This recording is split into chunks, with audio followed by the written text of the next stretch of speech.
Hi, welcome to another episode of Tech Talk. I am your host, Jeff Hutzell, Chief Cloud Officer with AuditMax. So Tech Talk is a show where we look at the best and brightest in technology. So people that are doing some amazing things out there in the industry and some of the trends that you'll see on the radar for the next coming years. Today, we're very lucky to have our guest, Matthew Parks. Matthew is the Director of Information Systems from PACE Center for Girls. So Matthew, thanks for joining us. Appreciate that. Thank you so much. So if you could tell folks that may not be familiar a little bit more about PACE Center for Girls, kind of what's your mission and what you guys do? Well, PACE Center for Girls is we're a nonprofit that's based in Jacksonville. We have 21 locations around the state of Florida. We just opened our first location out of the state in the state of in the city of Macon. Mm-hmm. So that goes live, I believe, at the end of the month. And so what we do is we take basically help at-risk girls reach their potential. Some of them have had different or various types of trauma of their lives, and it impacts them both academically and impacts them socially. So we basically get them together, put the pieces together and try to mainstream them back into society. Yeah, that's great. That's the short of it. It's a pretty solid mission. I mean, so from your perspective and your role, how do you guys use technology? Well, the technology has been a game changer for us.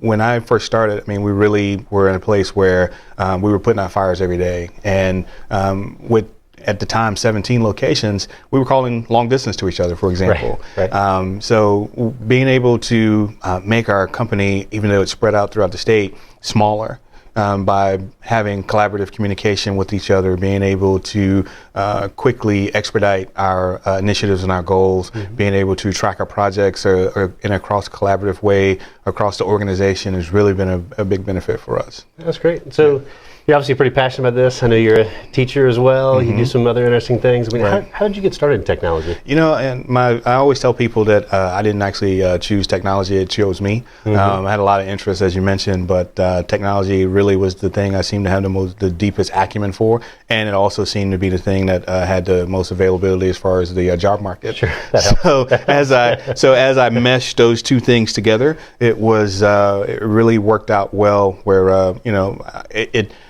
I really feel like I go to work every day doing work, but technology, because I'm doing something I love, that at the end of it, it's almost like I'm getting paid to do a hobby. A very high-end hobby. Anytime you can do what you love and there's demand for it is always nice. Yeah, it's always good. I mean, and we talked a lot about new technologies that are coming out, things that are emerging. I know one of the things you're passionate about is AI. Yeah. Something that's kind of on the forefront a little bit.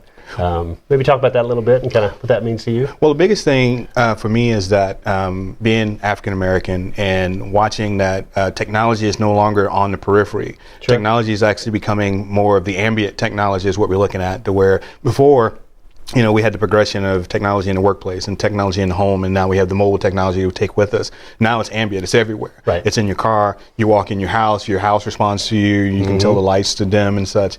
And because of that, that takes a lot of data that we opt in for. So the problems that I see moving forward is that technology, the representation of the society as a whole needs to be inclusive in the development of the technology, or certain groups will be left behind. Sure, for a number of different reasons. I mean, obviously from a leadership standpoint, you want diversity of thought, diversity of opinion and background and things like that. Right. But even more so from just a general use practice, I think is kind of what you're more getting at. Being a perspective of, for law enforcement, for example, they're starting to use facial recognition, and minorities have a higher, part of the reason why minorities have a higher false positive rate is because we have a data set that's not as inclusive as it could be. So because of that, it's becoming a life and death situation where people have been misidentified, they've been detained. We've had a situation in Louisiana where a gentleman was detained in front of his home, and it escalated. Sure. And because of that, there was a hand on a gun when a supervisor came in and looked and said, hey, it's not the same guy, but the computer said it was the same guy. Right. So just having that, part of that is, I don't necessarily chalk it up to a racist thing. I think it's more of social inclusion, where we have an implicit bias. African Americans make up 2% of technology in general. And that's according to the Bureau of Labor Statistics. So it's not something you make up. So how do we address that? So we just had another guest on the show, Melissa Fulmar-Hardwick from Acosta. Right. She talked about the diversity from a female perspective mm-hmm. and how important that is. And obviously, from your perspective, how do we go about changing those things? There's a couple things. One of the things is exposure. I think exposing young minorities, women to technology at a younger age, the possibilities of technology, demystifying it some at earlier ages, I think is very important. One of the pieces that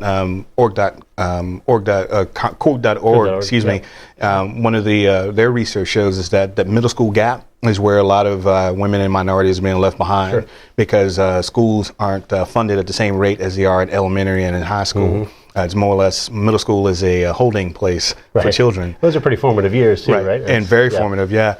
So that's one way. The other thing is on the other side is having support for people who come into the industry.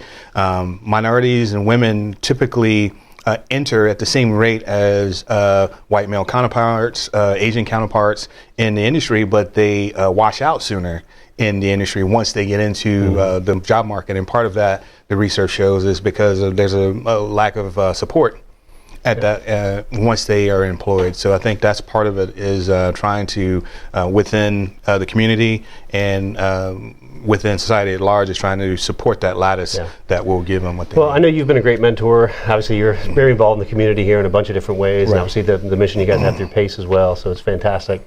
We're certainly glad to have you aboard and glad to see you here. I know you're an active part of the community, so that's terrific. I mean, where can folks find out more about you? So if they want to learn more about you, maybe somebody's watching this that has some questions about how they can get started in IT, where they can look to hear more. Well, PACE Center for Girls, PACEcenter.org is the name of our website, and there we can give you information about any of the 21 centers that's closest to you, whether it be here in Jacksonville or anywhere across the state of Florida and now in Macon. You can reach out, and anyone will be able to help you, whether you want to donate, you want to volunteer time, you want to volunteer services, or you just looking to help in any other type of way. We'll be glad to receive your help. That's great. Matthew, thanks so much for joining us. We appreciate it. And thank you guys for joining us as well. And we'll see you on the next episode.